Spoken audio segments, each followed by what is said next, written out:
Okay, chat, let's talk about the comp 2.0, shall we? Initializing systems, updating competitive play for Overwatch 2.2. Sorry, I thought I was gonna say 2.0. Holy shit, this is a long blog. And there's screenshots. Okay, so pretty cool. So let's get into it, shall we, chat?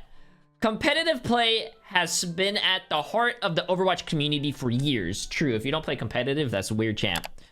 And we have long-term plans to nurture this game mode far into the future. Oh! We're excited to share how we're updating competitive in Overwatch 2, starting with the goals that guided our decisions. First seasons should be exciting and tell their own individual stories. Each one should take players on a new journey with new heroes, maps, game modes, or balance changes. As everyone knows, I think what they said about Overwatch 2 is that I think what they're doing is the first season and the second season, they're coming out with characters, and then every other season after that, it's going to be map, new character, new map, new character, new map, new character. So they're going to alternate it as well from the previous stuff that they said, right? What's up, Jamie? Second, we believe losing games shouldn't be a purely negative experience. I mean, it should be. You lost the game. You lost to J3. Get fucked, idiot. It should be negative. Finally, we need an improved competitive experience for returning players for the benefit of both of them and their teammates. Let's dive deeper into what we're doing to make Overwatch 2 competitive feel fun and fair to play. It shouldn't be fair to play. It's competitive. If you lose, you lost. You suck. Get better. You're dog shit. You see, if you're rank 1 in Overwatch, or if you're good at a game, you win. That's awesome. If you lose, bro, you get better. You shouldn't award everyone with a participation medal, bro. No, if you're not first place, you don't get that gold. If you're second, you don't get that silver. If you're third, you don't get that. You get that bronze. Everything else besides that, you don't get anything. Get better. Sorry, I was just memeing, chat. People are gonna probably clip that, take it out of context, put it on Twitter, and then spread misinformation some more.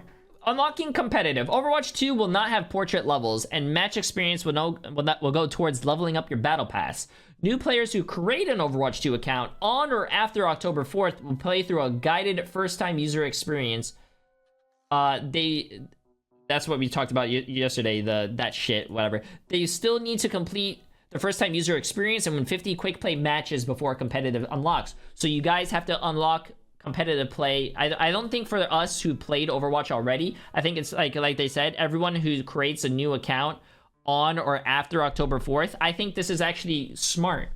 What I actually don't understand, chat, is that like you're not gonna have all the characters unlock, and yes, you're gonna have to play 50 quick play games to unlock competitive. But what I don't understand is that all these people who are fucking like trying to bend this information so to make it look bad is just absolutely they don't use their fucking brain, which is actually crazy to me. Like, what I don't understand is that for the new people who have never played Overwatch first, it's not the forums, it's Twitter. Some people on Twitter are absolutely fucking brain dead. I'm not gonna say it any other way. They're brain dead. Like, if you're a new person, if you've never played Overwatch before in general, there's a shit ton of characters. It took me a long time to and I play this game professionally. It took me a long time to know what all the characters do, and on top of that, know all their names so I can make proper callouts. Like, if a new player plays, I don't want this new player playing fucking Echo in my games, bro. Like, no offense, Echo's a very and Kiriko. Like, Kiriko's a very high skill character. If you play Echo and you copy another character, you're gonna need to know what you're copying and know what that other character does.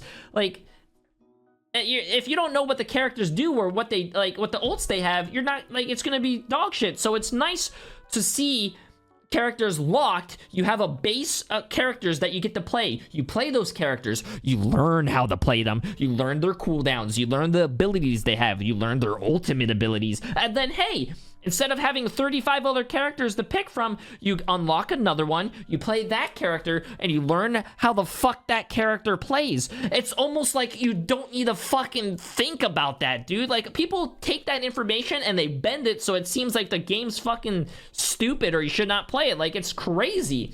Like, how about you turn your brain on, you think about shit, and wow, it's like more doors open and like you can see stuff clearly now. It's crazy.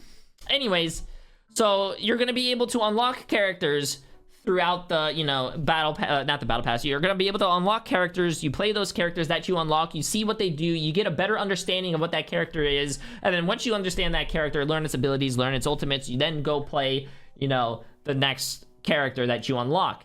And then by the time you unlock all the characters, you should be able to have played all those characters, and you're like, hey, wow, okay, now I have a better understanding. I played all these characters. Maybe I like these characters, and that's fine. If you want to be a fucking one-trick Torb with your fucking hammer out, playing melee only hammer Torb, go ahead. At least you fucking experienced all the other characters before. Anyways, and I think, you know, playing 50 quick play, you have to win 50 quick play matches before a comp unlocks. Yes, I think that's also good, because that also takes away from people who buy accounts, sell accounts, or even hackers. They have to play 50 games. Not only is that might consider a lot, by the way, it's not a lot. Overwatch 1, you have to level up to 25 before you play comp.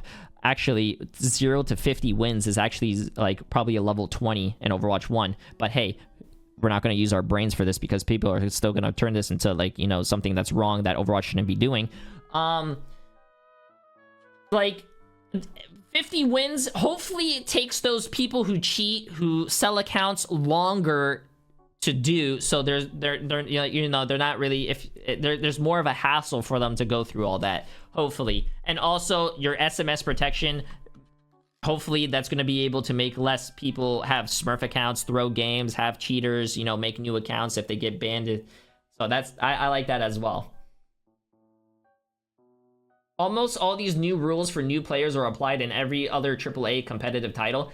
Yeah, but see, Zinful, the problem with your logical thinking is that it's logical. This is the internet. People want to get mad if something doesn't go their way or how they want it. So let's practice. 50 wins? I'm dog shit. I can't win 2 games. Fucking Overwatch is dog shit. Don't want to play it. See, that's what people like. That's what people like. Yeah, this is 2022. This is almost 2023. You can't think logical.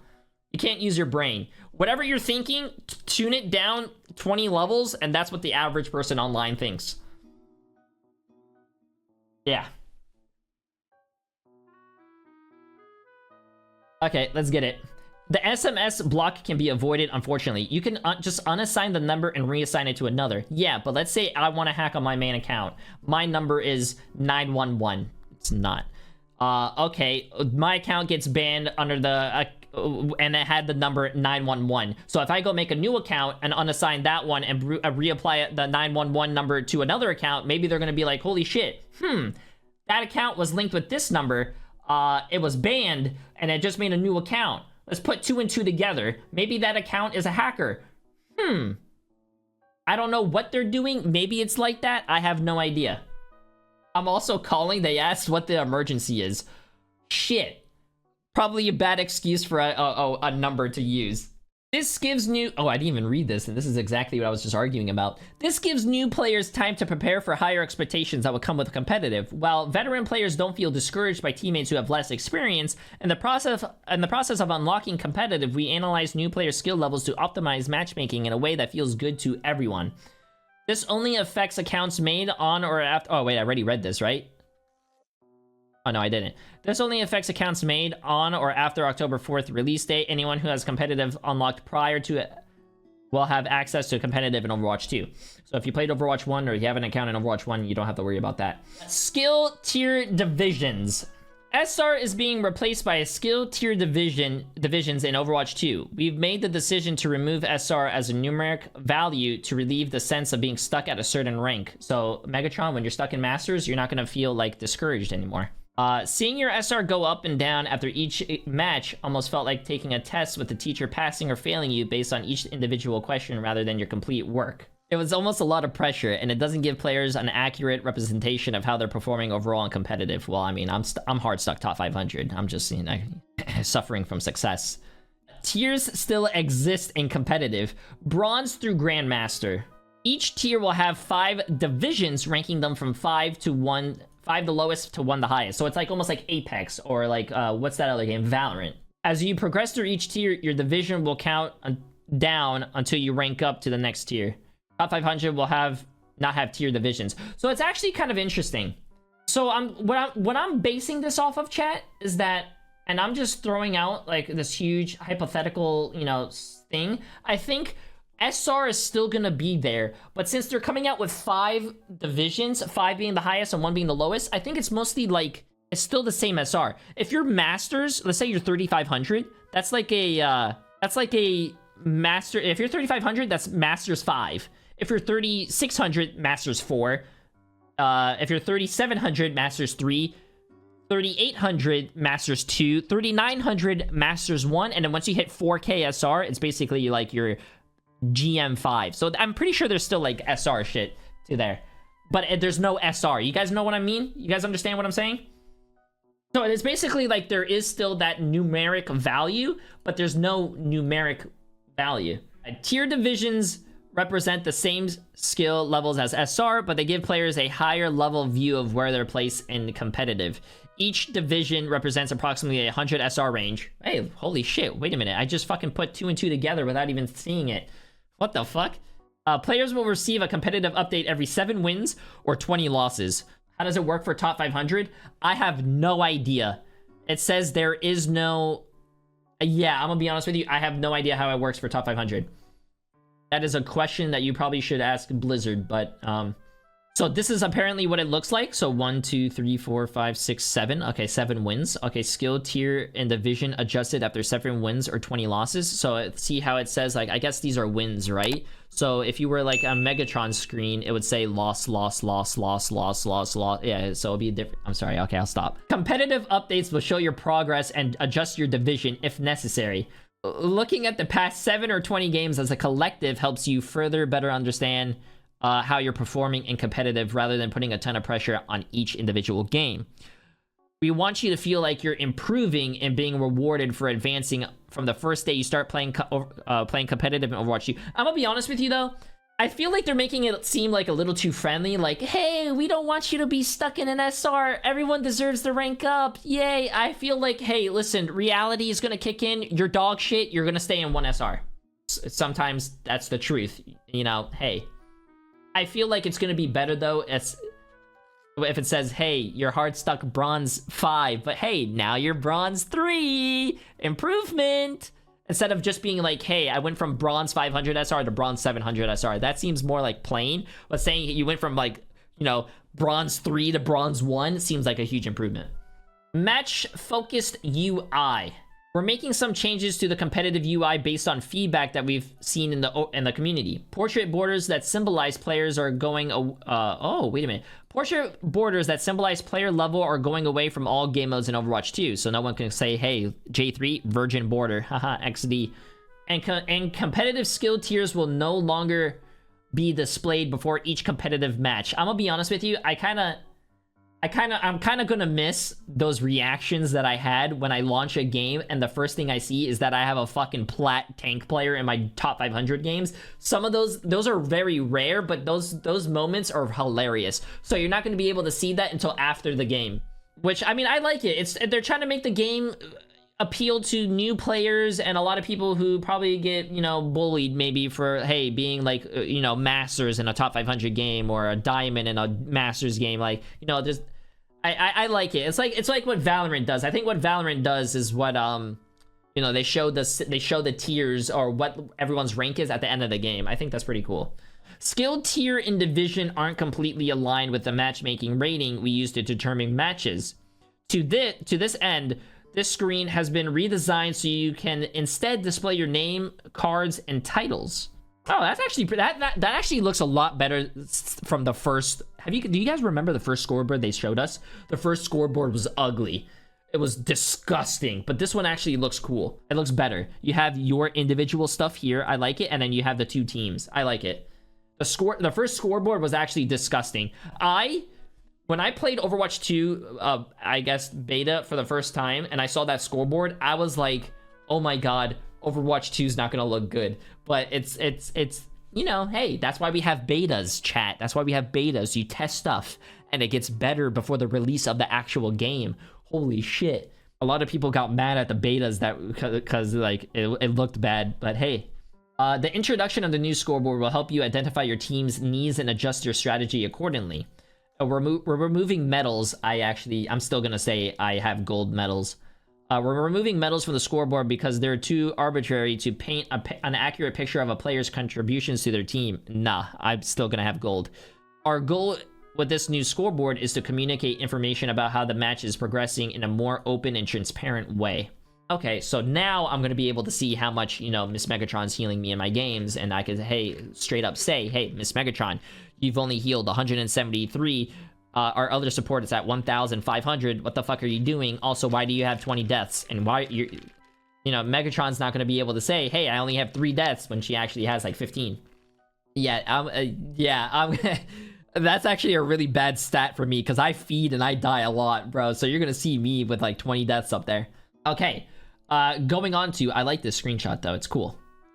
You have your own individual stats and you also have your team and enemy team stats. I love that, that's cool. You can use the ping system to better coordinate with your team without having to speak, and the system is also an effective way to enhance voice callouts in a game, in-game queues. Yeah, I'm gonna be honest with you. There's so many times where I'm like, hey, Widow's over there! Widow's over there, watch out! And people are like, where the fuck is over there? And then they get their head taken off. So it's actually kind of cool that, like, let's say I'm playing with Fitzy and I'm playing Widowmaker and we're playing, like, let's say, Junkertown. It's gonna be cool that Fitzy's gonna be able to be stealth in the back, pinging the Widow, instead of being like, hey, Widowmaker's on me. So he's gonna be able to ping the Widow and I could do, like, a jump shot. I know where the Widow is. That's pretty cool. Okay, let's go. Placement, matches, and Season 1. The placement system from the past competitive seasons is changing in Overwatch 2. Instead of playing 5 matches without a rank, you'll be unranked until your first competitive update. Wait, what? You will be unranked until your first competitive update after the first 7 wins or 20 losses. You can expect to start in a lower skill tier divisions after placement matches and progress the ranks throughout the season. All players that were ranked in competitive prior to Overwatch 2 will have their rank modified post-launch. Okay. Overwatch 2 is a very different game, so we applied a formula that gives returning players an opportunity to redefine their rank when they dive into updated competitive. Most players will find their rank is slightly lower when they start out, as they will be learning new concepts and metas. However, players who got to learn more about the game in our betas, who follow the Overwatch League, may find themselves ranked higher than ever. Oh, I like how they try to throw that in there. Hey, if you watch the Overwatch League, you might be higher rank. I like how they tried to do that. Nah, that was an ad for the Overwatch League. Listen, Blizzard, you're not gonna get us with that ad. Game reports. Oh, that is fucking sick. Your history of your games resets every season.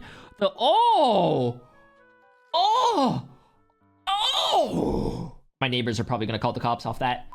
We'll introduce a new section to the career profile where you can find your replays and highlights, further enabling you to learn and grow from your gameplay experience. We're adding a new feature called Game Reports under the History tab into your career profile. Game Reports provide a detailed summary of all the matches played in your current session of Overwatch. Holy shit! That's pretty fucking cool. J3, should I try to make a new account and try to find my old account? Try to find your old account. Because then you won't have to, what do you call it, go through all that new stuff that new players have to go through and unlock all those characters. These reports show you an overview of all the matches in your current session, broke down game by game mode. Opening a match will further expand your stats, including an overview of how you played, which heroes you used, and a match information. Oh my god! It tells you the summary, your total performance. So 14 eliminations, 21 assists, 5 deaths. It tells you the victory, the final score, the date you played that game, the game length, the game mode. It tells you how your heroes played and the percentage of how long you played them. Oh my god, that is sick.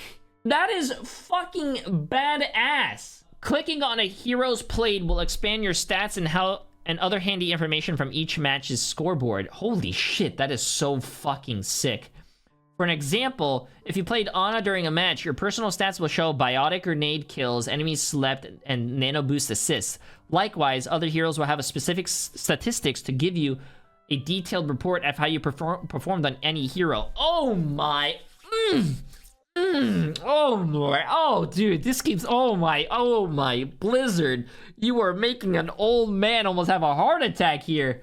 Holy, so you could click on Ana, wait, from the 67% played, Biotic Grenade kills, healing amplified, healing prevented, enemies slept. Oh my god, the healing prevented is pretty cool. Players saved, scoped accuracy, sleep dart accuracy, nano boost. Oh my god, that is sick. Oh my god. This almost looks like fucking Miss Megatron stats. Only 102 healed, amplified, and only one enemy slept? Except the scoped accuracy might look like this one, 13%. Okay, sorry, that was my actual last one. Sorry. That is actually pretty cool. Let's go down, chat. In a future update, we'll have our your recently played matches across sessions, meaning that if you could log off, you could jump back on and review them at a later time. We'll also introduce a timeline feature to check them out, key moments from the match, and review the final results of the scoreboard. Okay, cool. Okay, so sorry chat, this doesn't apply to you, but this implies to me, so I'm gonna read it so I can understand it. Top 500 leaderboards. Top 500 leaderboards will largely remain the same, separated by an input pool, sorry. You still need to complete 25 games for any given role in role queue or 50 games in open queue. The combined role queue leaderboards require you to complete at least 25 matches. Top 500 leaderboards unlock 2 weeks into the start of each new season, so basically like the first season, the first Overwatch 1, and cross-platform players can view the separate leaderboards by the input pool, sorry. Okay. I think, yeah, open queue is still probably going to exist. The only bad thing I think about, having an open queue and a rule queue, I guess it's fine because not a lot of people are going to like the rule queue, but like, open queue separates the player base, and I don't like that. I kind of like how, I kind of like having just one ranked system. I don't like how Overwatch, not Overwatch, Blizzard has done it with, like, World of Warcraft. World of Warcraft has their retail game, and also they have their classic WoW, or I think it's getting upgraded, but it has like 2 different games, and it separates the player base instead of having the player base in one. I don't like the, yeah. I play WoW and I agree. Yeah, I just don't like the separation. I don't like it. Skill decay and competitive. Skill decay and competitive. Okay, our team has also been considering how to approach players who have not played Overwatch recently. Players who haven't played Overwatch recently are less likely to maintain their actual prior skill output in a match. To help account for this and make matches fairer, players who haven't recently played in a while will find their internal matchmaking rating lower to help us reevaluate and determine their current skill level. Okay, that's fucking badass. I like that. If you haven't played Overwatch in a year, recently there's been a lot of issues like that. There's been a lot of people on my team who haven't played since season like 19, but since they haven't played since season 19 and season 35, they're still same the SR and they're playing in my game, and I have them going in my game being like, hey guys, I haven't played this game in 2 years. What do you do? Or how do you play again? What's the current meta? Then again, like if they haven't played in 3 years, the game hasn't been updated since, so it should be the same meta since they were playing, but hey, we're not going to go into that. We'll also adjust their internal matchmaking rating more quickly up or down as they play matches after returning. Returning players will therefore quickly get back to their appropriate skill tier in division as they continue to play. Okay, that's fair. Hey, you have to, if they're not putting you in your, let's say if you're GM, they're not going to put you in GM after you haven't played in 3 years. No, you're going to be in like Masters or Diamond and work your way up. I like that. Competitive rewards. I hope they did they ever I guess we'll find out, but I hope they come out with something more than gold guns, chat. I have all the gold guns unlocked and I have 40,000 competitive points that I can't even unlock. So competitive season will be aligned with our overall seasonal schedule, including the battle pass. We're removing the oh my god, my Florida tongue can't do this. Commemorative. Oh, I see commemorative. My Florida tongue can't do that, dude. I can't. Sprays and icons during each season, including the top 500 sprays and icons. What can it do? We're introducing new limited competitive titles for your name card that you can earn as you climb the ranks. These titles will be a way for you to show off to other players how high you climbed in a season. You can only earn these titles at the end of the current competitive season and only use them in the season following. So it's, if you guys played Apex, I don't know how Valorant does it. I don't play a lot of Valorant. Valorant sucks. But in Apex, if you get the Predator Trail or the Master's Trail in season 13, let's say you reach Predator in season 13. In season 14, you're going to be able to use that Predator Trail. But then let's say if you don't get Predator again in season 15, the next one, you're not going to be able to have that trail again, which I like it. That's pretty cool. Competitive points will continue to be reward currency for winning competitive matches, rewarding 10 points for a win and then 3 for a draw. Earning 3,000 points allows you to unlock a golden weapon for Overwatch heroes, including new heroes like Sojourn, Junker Queen, and Kiriko.